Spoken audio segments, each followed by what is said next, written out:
Essa semana, meus queridos noveleiros, a novela pegou fogo. Foi um verdadeiro turbilhão de confusão, reviravoltas inesperadas e emoções à flor da pele, da primeira à última cena.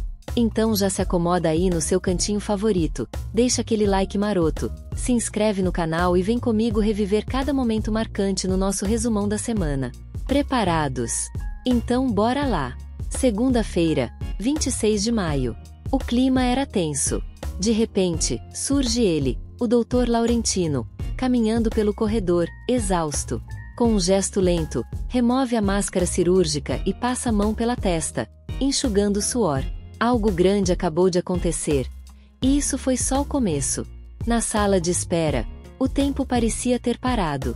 De repente, todos se levantaram num sobressalto, como se tivessem ouvido um disparo. O silêncio era tão denso que dava para ouvir os corações batendo. Clarice, com o rosto pálido como papel, se aproximou e, com a voz trêmula, perguntou: "E então, doutor?" Dr. Laurentino olhou para todos com serenidade e deixou escapar um leve sorriso. A cirurgia foi um sucesso. Bia vai precisar de repouso e cuidados, mas está fora de perigo. A notícia caiu como uma bênção. Maristela, tomada pela emoção, simplesmente desabou no banco, aliviada. Juliano fechou os olhos com força, lutando contra as lágrimas que insistiam em cair.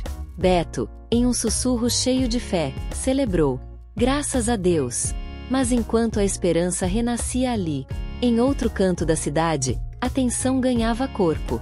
Com um estrondo seco, Basílio escancarava a porta do escritório de Maristela. Algo sombrio estava prestes a acontecer. Ela mal teve tempo de esconder o copo de uísque quando a porta foi escancarada com fúria. Que escândalo é esse? Disparou, tentando parecer no controle. Mas Basílio não veio ali para jogar conversa fora. Se me deixar mais uma noite naquela cadeia, da próxima vez o dossiê vai direto para a capa do jornal. Maristela tentou manter a compostura, segurando firme a máscara de autoridade. Você não teria coragem. Ele soltou uma risada seca, carregada de desprezo. Coragem. Repetiu, quase divertido. Eu já autorizei o Zé a soltar a segunda parte. O jogo estava virando. E dessa vez, Maristela não segurava mais todas as cartas. Agora eu quero ver como é que vocês vão aguentar, porque o clima tá fervendo. Na pensão, era a terceira briga só naquele dia. Topete e Yolanda estavam de novo aos gritos. E ninguém mais conseguia tomar café em paz. Só porque eu tô tentando mudar de vida, a senhora me expulsa? Reclamava Topete, indignado. Yolanda cruzou os braços com firmeza, sem se abalar. Tô te expulsando porque você tá usando a minha sala como escritório. E a cozinha como se fosse depósito. Mas ele não deixou barato. Isso se chama empreendedorismo. Yolanda nem pestanejou. Com o olhar afiado e o dedo estendido, apontou para a porta. Então empreende lá fora. Empreendedor que é empreendedor trabalha na calçada, então vai procurar sua dignidade lá fora. Yolanda disparava firme, sem deixar espaço para discussão. Enquanto isso, no novo apartamento de Edu Celeste, a cena era um caos organizado. Caixas empilhadas, móveis desalinhados e uma nuvem de poeira pairando no ar. De repente, Vera apareceu, com um pano amarrado na cabeça e o suor escorrendo pelo rosto. "Essa geladeira vai caber aí?" perguntou, arqueando as sobrancelhas. Lígia, exausta, mal levantou o olhar. "Se não couber, a gente empurra até caber." No canto, Celeste limpava uma prateleira, imersa em seus próprios pensamentos. "Não acredito que esse lugar é nosso," Edu exclamou, radiante, carregando um colchão enrolado nas costas. "Nosso cantinho." Ele sorriu, cheio de esperança. "Vai ficar tudo lindo aqui. E com a ajuda dessas duas, a gente termina tudo ainda mais rápido." Vera, brincando, respondeu: "Só falta um café, Celeste, porque esse mutirão merece." Enquanto isso, em outro cenário, na delegacia, o delegado chamava Clarice e Amália para uma conversa importante. Algo sério estava por vir. As acusações feitas por Juliano ecoaram na sala, pesadas e difíceis de ignorar. Ele afirmava, com convicção, que Clarice teria envolvimento direto na morte de Valéria. Clarice permaneceu firme, os olhos cheios de determinação. Isso é uma calúnia. Ele só quer se vingar por tudo que perdeu. Amália, ao lado, acrescentou com um tom preocupado. Juliano está desesperado. Ele sabe que está perdendo tudo e faz qualquer coisa para tentar segurar o que resta. O delegado, com uma voz grave e séria, finalizou. Vamos apurar todos os fatos com cuidado. Mas é melhor vocês se prepararem para o que vem por aí. Essa história ainda vai longe, muito longe. Na casa de Teresa, o clima era completamente diferente. Alfonso estava estendido no sofá, visivelmente abalado pelos acontecimentos recentes, mas cercado pelo cuidado e carinho de 3 mulheres que não o deixavam sozinho. Teresa ajeitava os travesseiros com delicadeza, enquanto Eugênia servia um chá quentinho. Jacira, com um gesto terno, passou a mão na cabeça dele e disse: "Você precisa descansar, homem." Muita emoção de uma vez só derruba até touro bravo. Alfonso soltou um sorriso leve, grato por aquele conforto inesperado. Com vocês por perto, acho que consigo enfrentar qualquer coisa. No coração da cidade, Zélia descia os degraus da gráfica, o envelope apertado nas mãos como se fosse uma bomba prestes a explodir. Ela murmurou para si mesma, com um brilho nos olhos: "A segunda parte do dossiê vai fazer barulho." Sem hesitar, entregou o material para o jornalista. "Publica isso na edição da noite. Amanhã, muita gente vai engasgar com o café." E assim, o jogo mudava. E ninguém mais estaria seguro. Na casa de Anita, o clima estava carregado de impaciência. Ela observava Nelson, largado no sofá, folheando o jornal distraído e beliscando biscoitos. "E então, quando é que o senhor vai embora?" ela perguntou, sem paciência. Nelson fez cara de quem não entendeu nada. "Ué, achei que tava tudo bem." Mas Anita não se fez de rogada. "Tudo bem até o seu ronco virar trilha sonora da madrugada." Ele soltou uma risada, meio envergonhado, meio brincalhão. "Vou ver se arrumo um canto melhor. Mas, olha, vou sentir saudade", disse ela, cruzando os braços com um suspiro. "É, eu também", respondeu ele, com um olhar distante, mas da paz que eu tinha antes. Enquanto isso, na movimentada ladeira da Lapa, Sebastião, o entregador mais querido do bairro, enfrentava um revés inesperado. Sua bicicleta desequilibrou e ele caiu em meio à subida. "Ai, minha perna!" ele gritou, a dor clara na voz. Rapidamente, moradores que passavam correram até ele, preocupados. "Chama o doutor! Chama o doutor!" No hospital, o diagnóstico foi dado: uma fratura leve, mas que prometia bastante incômodo. "Pelo menos ganhei uns dias de folga", brincou ele, enquanto a perna era cuidadosamente enfaixada. No escritório improvisado da perfumaria carioca, Onofre apareceu com um sorriso maroto e uma proposta na manga. "Basílio, ouvi dizer que você tá com tempo e talento sobrando. Estou montando uma nova linha de cosméticos. Quer entrar como sócio?" Basílio coçou o queixo, pensativo, ponderando o convite que poderia mudar tudo. "Dependendo da liberdade criativa, eu topo. Só não me venha com colônia de lavanda, que aquilo me dá enjoo", Basílio avisou, meio desconfiado. Onofre soltou uma risada abafada, confiante. "Vai ser revolucionário, pode apostar." Enquanto isso, na imponente mansão dos Alencar, Maristela não conseguia mais se controlar. Beatriz estava sentada no salão, imersa na leitura de um livro, quando foi abruptamente interrompida por uma frase cortante. "Você devia estar agradecendo por ainda ser tratada como parte desta família." O silêncio que se seguiu era pesado, cheio de ressentimento e palavras não ditas. Bia ergueu os olhos com firmeza, como quem carrega uma chama de coragem dentro do peito. "Se eu estou aqui, é porque minha mãe lutou por isso." Maristela respondeu, com sarcasmo cortante. "Sua mãe é uma oportunista. E você é só o reflexo disso." Bia não retrucou. Em silêncio, saiu do cômodo, os olhos já marejados de lágrimas que insistiam em cair. Mais tarde, no hospital, Clarice finalmente conseguiu entrar para ver a filha. Um momento de alívio e esperança em meio à tempestade. Bia, ainda sonolenta, esboçou um sorriso ao vê-la. "Mãe!" disse com a voz frágil. Clarice apertou sua mão com força, cheia de orgulho e amor. "Você é a menina mais forte que eu conheço." Bia murmurou, com um fio de voz. "Eu senti medo, mãe." muito medo. Clarice beijou sua testa com carinho. Mas você venceu. Agora, vamos enfrentar o resto juntas. Enquanto isso, Juliano se afundava em ressentimentos profundos. Ao saber da recuperação de Bia, não teve coragem nem de aparecer. Bia, ainda sonolenta, esboçou um sorriso ao vê-la. Mãe! Disse com a voz frágil. Clarice apertou sua mão com força, cheia de orgulho e amor. Você é a menina mais forte que eu conheço. Bia murmurou, com um fio de voz. Eu senti medo, mãe. Muito medo. Clarice beijou sua testa com carinho. Mas você venceu. Agora, vamos enfrentar o resto juntas. Enquanto isso, Juliano se afundava em ressentimentos profundos. Ao saber da recuperação de Bia, não teve coragem nem de aparecer. Ele caminhava solitário, carregando no peito o peso das palavras não ditas, dos gestos que jamais fez, e de uma acusação que, talvez, nem ele mesmo mais acreditasse.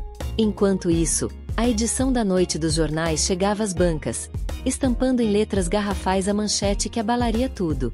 Novos esquemas dos Alencar vêm à tona. Veja documentos. Maristela, ao deparar-se com a capa, não conteve a fúria. Arremessou a taça de vinho contra a parede, que se estilhaçou em um estrondo de raiva e desespero. Aquele miserável do Basílio vai me pagar, resmungava alguém, cheio de raiva e sede de vingança. Enquanto isso, na nova casa de Edu e Celeste, o cenário era outro. Os móveis já estavam no lugar, a cama arrumada com cuidado, e o fogão aquecia o primeiro café da noite, espalhando conforto pelo ambiente. Vera olhou ao redor, com um sorriso suave nos lábios. Agora sim, lar doce lar. Edu abraçou Celeste com ternura. É pouco, mas é nosso. E Celeste, cheia de esperança, completou. E com paz, o resto a gente constrói. Terça-feira, 27 de maio. Uma nova fase começava. A notícia da recuperação de Bia chegou como um sopro de esperança naquele hospital silencioso. Dr. Laurentino apareceu na recepção com um sorriso leve, quase tímido, trazendo a melhor notícia do dia. Ela acordou. Está fraca, mas consciente. E perguntou pela mãe. Sem pensar duas vezes, Clarice largou a bolsa no sofá e correu, coração apertado, para o quarto da filha. Ao abrir a porta, foi recebida por um olhar que se abriu lentamente, cheio de vida, os olhos de Bia. Mãe, sussurrou a jovem, com a voz frágil mas cheia de esperança.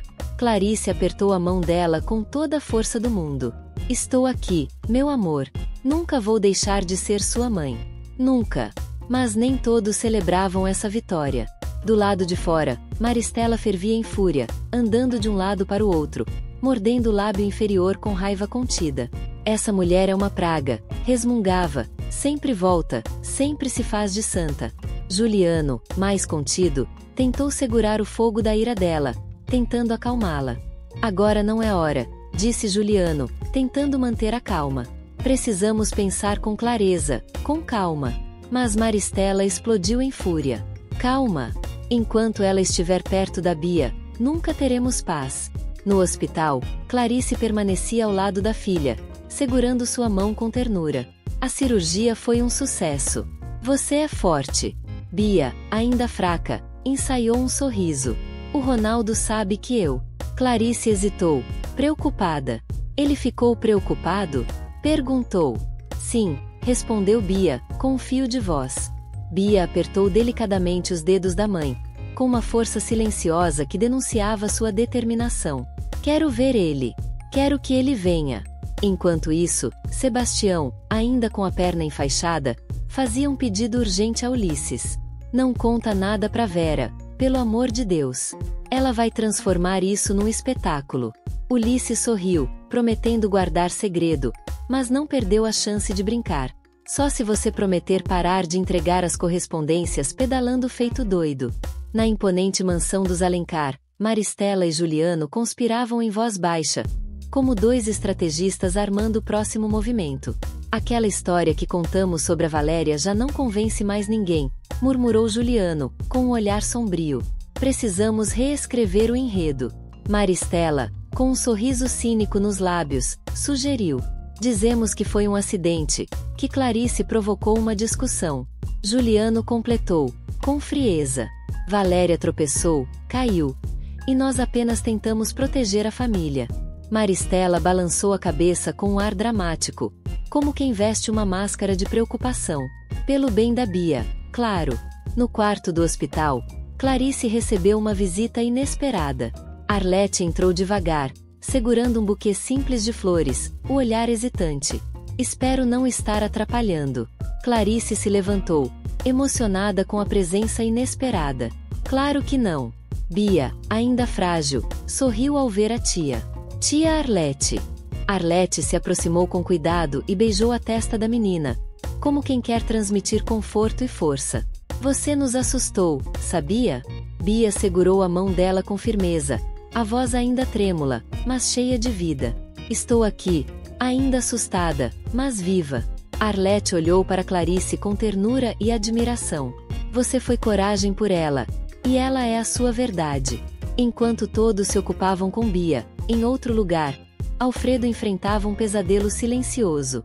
Saiu para resolver assuntos do jornal e desapareceu sem deixar rastros. Na pequena casa da costureira, Anita, Teresa, Jacira e Sérgio se reuniam, a preocupação estampada em seus rostos. Isso já passou dos limites, disse Teresa, nervosa, batendo o pé. Ele sempre avisa quando vai se atrasar. Jacira pegou o telefone com mãos trêmulas. Vou ligar para a polícia. Algo está muito errado. Anita, inquieta, murmurou quase em segredo. E se aquela Mirtes tiver algo a ver com isso? E, naquele momento, sabiam que não estavam longe da verdade. Alfredo estava ali, amarrado e amordaçado, preso naquele quartinho escuro onde a luz mal se aventurava a entrar. Do lado de fora da porta, Mirtes o observava com um olhar carregado de loucura e dor. Não queria que fosse assim, Alfredo, sussurrou ela, a voz carregada de amargura, mas você me obrigou. Agora, vai ter que me ouvir. Ele lutava, tentando se soltar, mas as amarras apertavam como correntes de um destino cruel. A gente vai ficar juntos, nem que seja aqui, nesse fim de mundo. Vai aprender a me amar, nem que seja pela força, murmurou Maristela, com uma determinação sombria. No escritório da perfumaria carioca, ela roía as unhas, os olhos fixos em mais um trecho do dossiê vazado por Zélia. Se o Basílio soltar o resto, é o fim, disse, com a voz carregada de medo e raiva. Juliano, ao seu lado, tentava manter a calma e a compostura. Vamos acionar os advogados. Maristela. Isso ainda dá para controlar. Mas ela não queria ouvir. A dor na voz dela era real, profunda.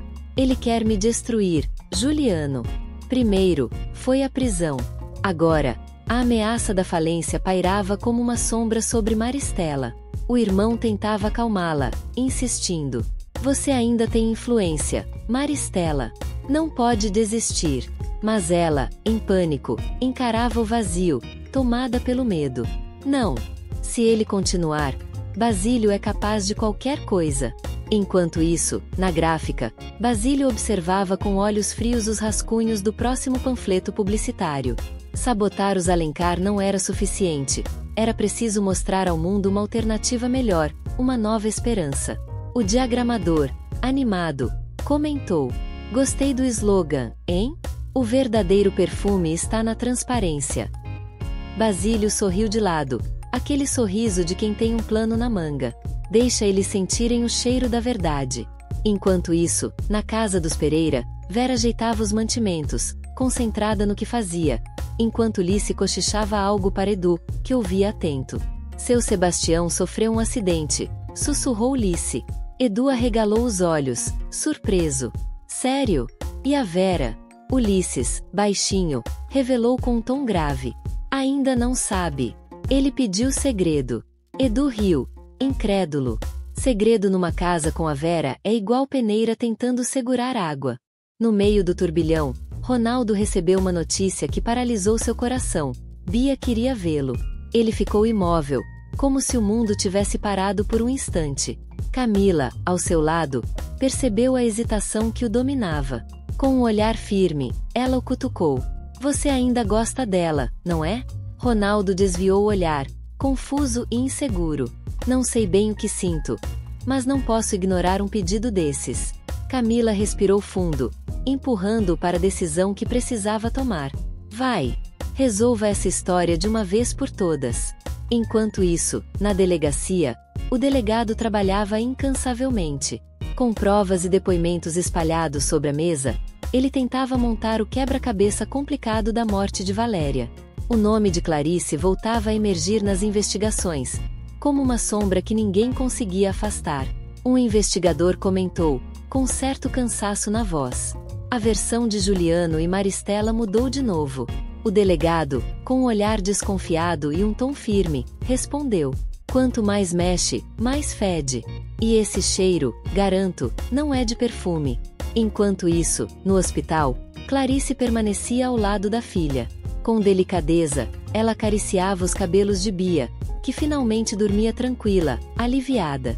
Arlete a observava silenciosa, cheia de ternura, e murmurou para si mesma: ela é o reflexo de Clarice, a sua própria imagem. No silêncio pesado da noite, Clarice murmurou para si mesma: e minha vida? Enquanto isso, no jardim sombrio da mansão, Maristela e Juliano se encontravam às escondidas. Com um copo de conhaque firmemente nas mãos, Maristela falou com frieza: se queremos manter nosso império de pé, precisamos derrubar Clarice de vez. Juliano, com um olhar calculista, completou: vamos incriminá-la, mas com inteligência. Desta vez, ela não poderá escapar.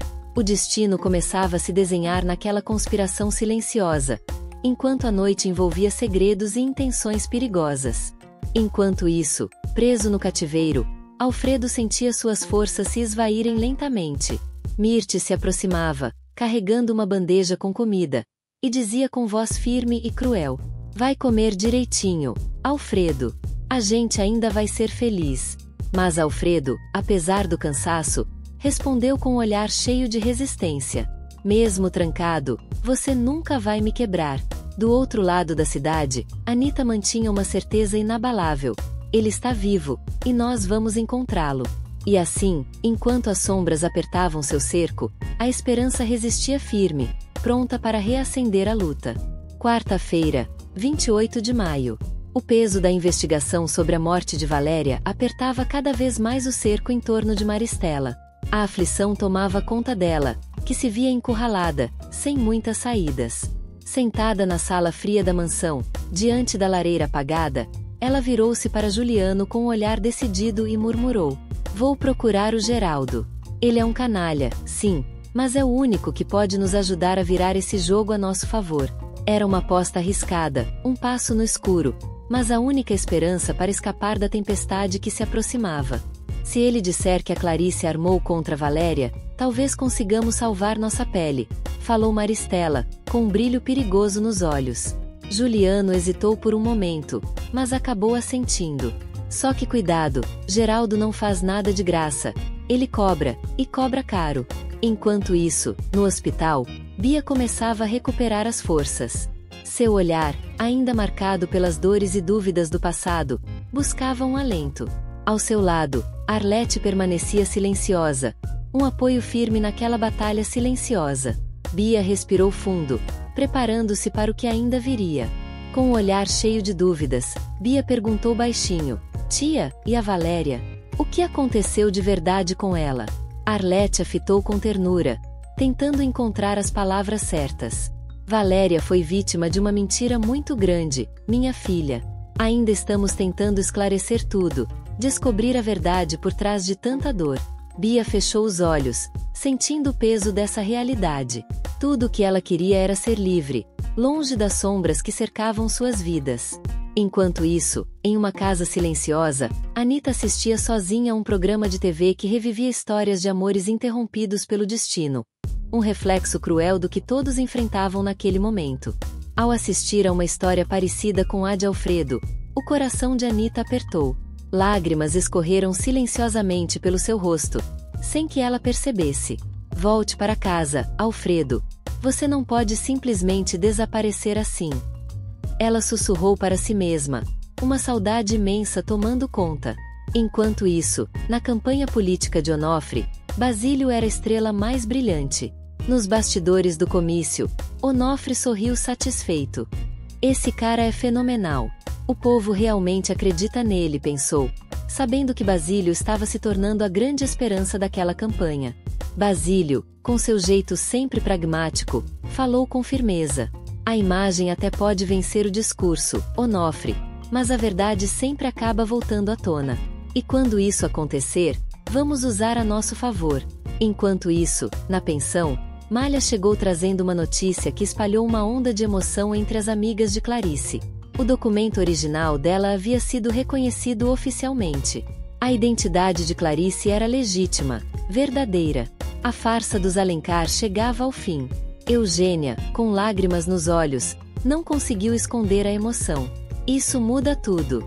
Agora, finalmente, ela tinha em mãos as provas para se defender. Enquanto isso, nos tranquilos jardins do hospital, Bia encontrava-se com Ronaldo. Sentada num banco sob a sombra das árvores, ela deixou escapar o que carregava no peito. Sinto como se toda a minha vida tivesse sido uma grande mentira. A Valéria, minha mãe, a Clarice, e você. Tudo parece confuso demais. Eu só queria poder amar em paz. Ronaldo se aproximou, sentou ao lado dela, oferecendo silêncio e presença, como quem diz, não está sozinha.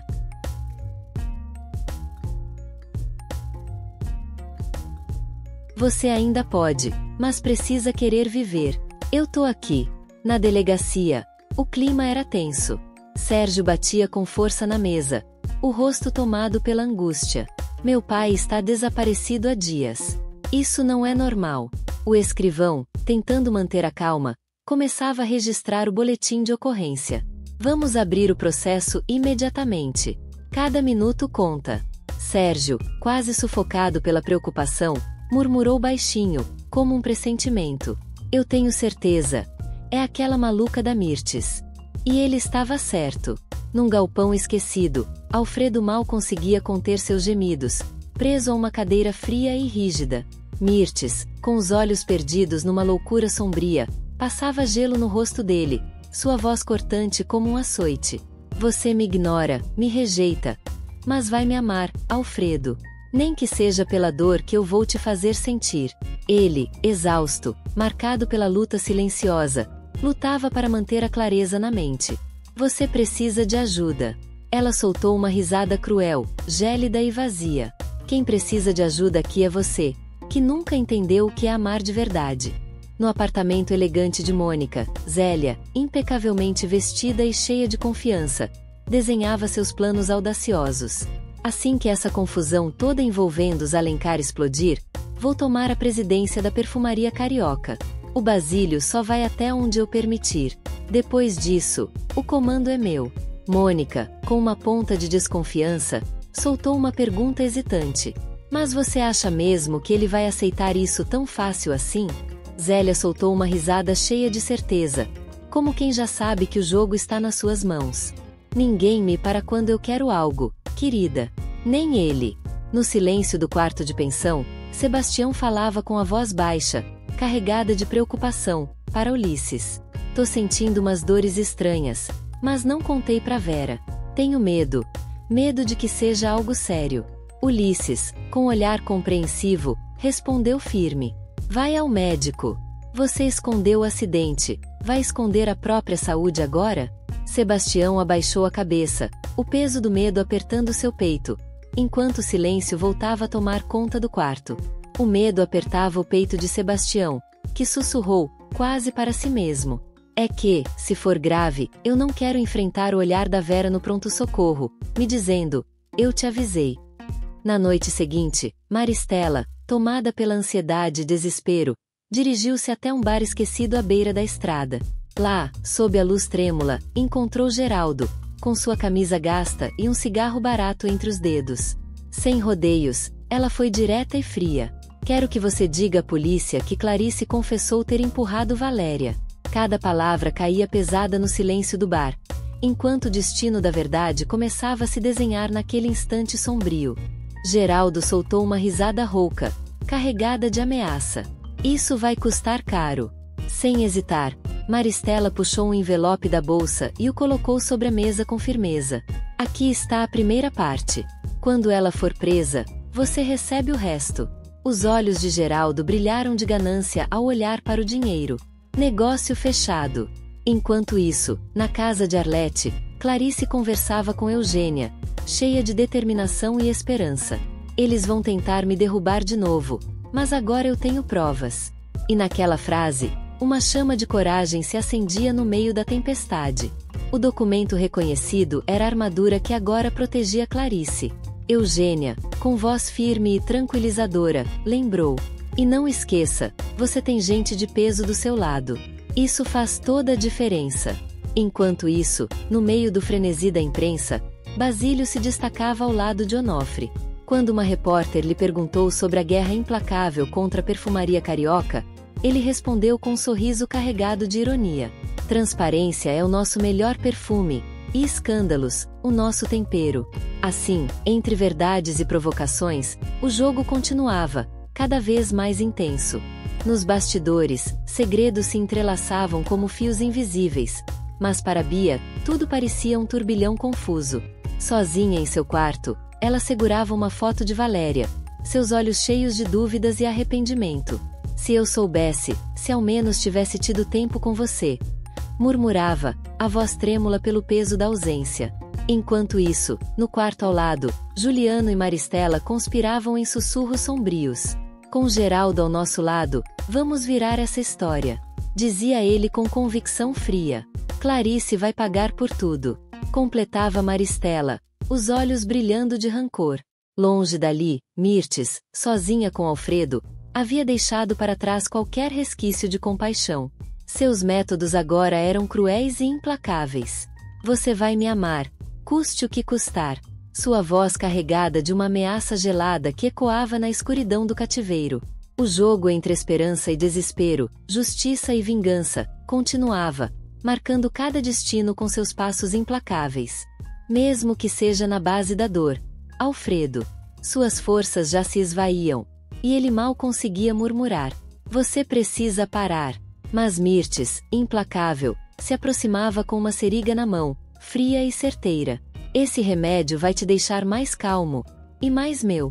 Enquanto isso, no Centro Cultural, Anita encerrava seu programa de rádio com a voz embargada, carregada de emoção. "Se você tem alguém que ama, diga agora, antes que o tempo decida por você." Palavras que ecoavam no silêncio. Um convite urgente para não deixar o amor escorrer pelas mãos do destino. No estúdio, aquele tom de voz não passou despercebido. Era mais do que uma fala profissional. Era um grito contido, um desabafo urgente que atravessava o silêncio. Quinta-feira, 29 de maio. Em um café discreto e afastado, Maristela ajeitava os óculos escuros com precisão, fixando o olhar frio em Geraldo, que a esperava do outro lado da mesa. "O que eu quero é simples", disse ela, com voz firme. "Você vai à delegacia e diz que foi a Clarice quem matou a Valéria." Palavras que selavam um pacto sombrio, uma virada decisiva na trama que ameaçava destruir tudo. Geraldo respondeu com um sorriso carregado de sarcasmo, exigindo algo em troca. "O quê?" perguntou Maristela, já desconfiada. "Seu eterno desprezo", rebateu ele, sem esconder a ironia. Mas Maristela não se deixou abalar. Calmamente, tirou da bolsa um envelope volumoso, recheado de dinheiro. "Se você fizer direitinho, pode esperar muito mais", avisou ela, deixando claro que o jogo estava apenas começando. Enquanto isso, em um canto distante da pensão, Marlene e Glorinha comemoravam animadas na cozinha. "O creme deu certo", exclamou Marlene, segurando um pacote. Glorinha, radiante, mostrou a encomenda recém-chegada da farmácia do bairro. Era um pequeno triunfo, uma esperança silenciosa em meio à tempestade que se formava. Glorinha, radiante de orgulho, espalhava os potes cuidadosamente sobre a mesa, cada um brilhando como uma promessa de sucesso. "É só o começo, Marlene", disse ela com convicção. "A fórmula é boa, e o boca a boca sempre vale mais do que qualquer propaganda." Enquanto isso, em outra parte da cidade, Sebastião desabafava com Raimundo, a voz carregada de inquietação. "Sabe quando a gente sente que algo está errado lá dentro, mas não consegue explicar?" perguntou ele, apertando as mãos com um misto de medo e esperança. Raimundo, solidário, colocou a mão firme no ombro do amigo, como se dissesse: "Você não está sozinho nessa luta." "Vai ao médico, Sebastião", Raimundo insistiu, com um tom que misturava cuidado e firmeza. E se for algo sério, você vai encarar com coragem. A Vera vai estar ao seu lado, te apoiando em cada passo. Sebastião deu um sorriso meio sem jeito, meio nervoso. Ou ela me mata antes mesmo de termos o diagnóstico, brincou, tentando aliviar a tensão. No hospital, Clarice estava ao lado de Bia, que ainda lutava para se recuperar da cirurgia. Os olhos da jovem brilhavam com lágrimas contidas enquanto ela apertava a mão da mãe, buscando segurança. Me promete uma coisa, mãe, que você nunca vai me deixar, sussurrou Bia, com a voz trêmula. Clarice olhou firme nos olhos da filha, com uma determinação que parecia capaz de mover montanhas. Nem que o mundo desabe, meu amor. Nunca vou te deixar. Eu sou sua mãe, e isso ninguém pode apagar. Na imponente sede da perfumaria carioca, Basílio chamou Beatriz e Beto para uma conversa que mudaria tudo. Com voz firme, revelou o segredo guardado por tanto tempo. O colar de Valéria, aquele mesmo que causou tanta confusão, esteve o tempo todo nas mãos de Maristela. Os olhos de Beatriz se arregalaram, a incredulidade estampada no rosto. Ela mentiu para todo mundo. Beto, apertando os punhos com força, sussurrou para si mesmo, inclusive para mim. Pouco depois, Beto foi até Bia, com a voz carregada de urgência. Preciso falar com você. É sério. Ela, ainda frágil, tentou se esquivar, quase sussurrando. Agora não, Beto. Mas ele não desistiu, insistiu firme. Você sabia que o colar estava com sua avó? Que ela usou isso para prejudicar a Clarice? E que você ajudou a esconder tudo isso? Bia abaixou os olhos, cheia de dor e confusão. Eu achei que estava fazendo certo. Eu só queria entender quem eu realmente sou. Beto foi direto, acusando com palavras afiadas. Você não é isso, Bia. Enquanto isso, na rádio, Anitta reuniu a equipe e fez um apelo carregado de emoção ao vivo. Se alguém tiver qualquer informação sobre Alfredo Alencar, por favor, entre em contato. Ele está desaparecido há dias e a família está desesperada. A resposta foi imediata. Nas redes sociais, nas ruas, fãs e amigos se uniram, colando cartazes, compartilhando a campanha de alerta, na esperança de trazer Alfredo de volta para casa. Preso em um porão úmido, Alfredo respirava fundo, tentando manter a calma naquele ambiente sufocante. Mirtes o observava atentamente, com um olhar frio e desafiador. Vai colaborar ou vai continuar sofrendo? Perguntou ela, com voz firme. Cansado e desesperado, Alfredo sussurrou. O que você quer que eu diga, Mirtes? Posso inventar qualquer coisa. Só me deixe sair daqui. Ela sorriu de forma cruel. Assim que eu tiver o que preciso, você será livre. Alfredo murmurou, carregado de dor e uma tênue esperança. E você será? A pergunta pairava no ar, carregada de uma tensão quase palpável. Na casa silenciosa de Celeste, a solidão parecia se espalhar pelos cantos, preenchendo cada espaço vazio. Enquanto arrumava a mesa para dois, sua voz saiu em um sussurro doloroso. Casamento não é só viver junto. É viver junto até quando parece que a gente está sozinho. O silêncio foi a única resposta que a acompanhou, profundo e implacável. Enquanto isso, na delegacia, um depoimento surpreendente quebrava o silêncio de outro tipo. Diante do delegado e com o gravador ligado, Geraldo falava com uma convicção ensaiada. Clarice confessou para mim. Palavras que ecoavam, mudando o rumo daquela história para sempre. Ela perdeu o controle e, num rompante de raiva, tirou a vida de Valéria. Afirmou, sem hesitação, que não aguentava mais viver sob o peso das ameaças constantes. O delegado, com olhar atento e postura firme, anotava cada palavra como se montasse as peças de um quebra-cabeça sombrio. Tem certeza do que está dizendo, senhora? Perguntou, sem desviar os olhos. Ela assentiu com convicção. Tenho. Posso repetir isso quantas vezes forem necessárias. Enquanto isso, no hospital, Bia recebia a visita silenciosa e acolhedora de Arlete. Com voz serena, mas carregada de sabedoria, ela disse: Sabe, minha filha, há momentos em que a verdade dói muito mais do que a mentira. Mas, no fim, é só a verdade que nos liberta. Com os olhos marejados e a voz embargada pela dor, Bia deixou escapar. E se a verdade for que a Clarice também me enganou? Arlete, com a doçura de quem já viveu muitas verdades difíceis, apertou com firmeza as mãos da jovem. Minha filha, Clarice te criou, te amou com tudo o que tinha. Isso não é engano. Isso é ser mãe. Enquanto isso, na pensão, o clima esquentava. Eugênia, tomada pela indignação, debatia com Jacira sobre a prisão repentina de Thalia e o nome de Geraldo envolvido no meio da confusão. A gente não pode, de jeito nenhum, deixar essa gente acabar com a Clarice. Ela não merece isso. Enquanto Bia digeria, em silêncio, as palavras de Arlete, em outro ponto da cidade a tensão crescia. Jacira balançava a cabeça, tomada pela angústia, como se sentisse que algo estava prestes a fugir do controle. E se já for tarde demais? Murmurou. Essa armação é grande e perigosa demais. Na sala ao lado, longe do peso dessas preocupações, Basílio mal conseguia conter a euforia. Exibia as manchetes com orgulho para Onofre, como troféus. O público está do nosso lado, Onofre. A imprensa nos adora. Cada dossiê que sai é uma bomba nos Alencar. E o povo se delicia com o escândalo. Onofre, porém, manteve o olhar frio.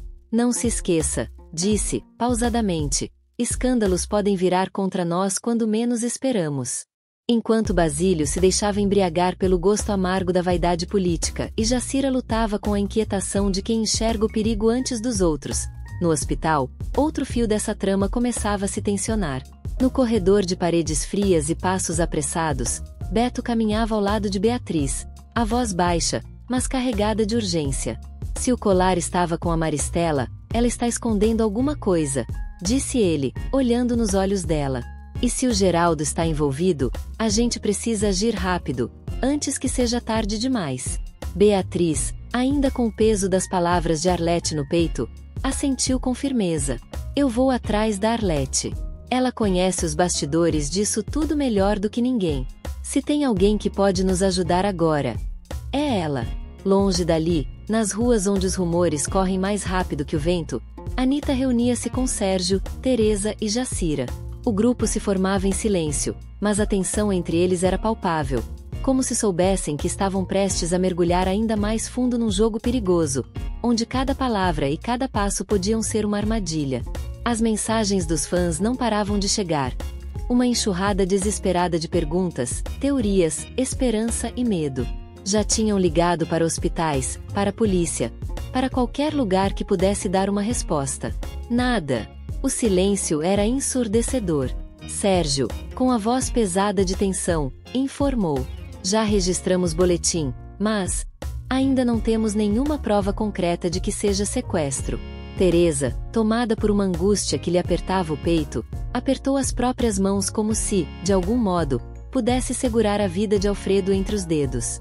Eu sei que ele está vivo, mas também sei que está em perigo, murmurou com a voz embargada. Enquanto isso, longe dali, escondida na penumbra, Mirtes cuidava dos ferimentos de Alfredo com mãos trêmulas, tentando estancar não só o sangue, mas também o medo que a consumia. Tá vendo? Eu cuido de você, sussurrou Mirtes, os olhos brilhando com uma mistura de ternura e loucura. Eu não sou má, só intensa. Alfredo a encarou, tentando controlar o pânico que crescia dentro dele como uma chama descontrolada. Inspirou fundo, medindo as palavras com cuidado. Você quer atenção, eu entendo, mas isso que está acontecendo aqui não é amor. É uma prisão. Os olhos dela endureceram. A expressão doce se rompeu como vidro sob pressão. Prisão. Repetiu ela, ferida, irritada. Prisão é ser ignorada. Isso aqui é justiça. E com isso, virou-se de costas, deixando Alfredo mergulhado em uma escuridão que ia além da física. Era a solidão da alma. Enquanto isso, do outro lado da cidade, o dia chegava ao fim. Mas para Clarice a noite caíra cedo. Ao receber a notícia do depoimento de Geraldo, suas pernas fraquejaram. Sentou-se na cama, o coração em pedaços. Ele mentiu. E com essa mentira, o mundo inteiro desabava ao seu redor. Está mentindo. Eu nunca encostei um dedo na Valéria. A voz de Clarice tremeu, mas não de dúvida, de indignação. Alfonso, ao lado dela, estendeu a mão em apoio. Seus olhos diziam o que as palavras não conseguiam alcançar. Nós vamos provar isso. Você não tá sozinha. Clarice fechou os olhos por um instante, buscando forças num coração já cansado de tantas batalhas. Eu já perdi tanto. Mas minha filha eu não vou perder também. Naquela sexta-feira, 30 de maio, o clima na delegacia era denso como o ar antes da tempestade. O delegado tirou os óculos com um gesto lento, calculado. Observou Geraldo por longos segundos, não com surpresa, mas com cansaço. Por fim, soltou um suspiro impaciente e disse: "Pode ir, senhor Geraldo. Já temos o seu depoimento." Geraldo se levantou, tentando manter a compostura. Mas as paredes daquele lugar pareciam sussurrar verdades que ele não queria ouvir, nem carregar.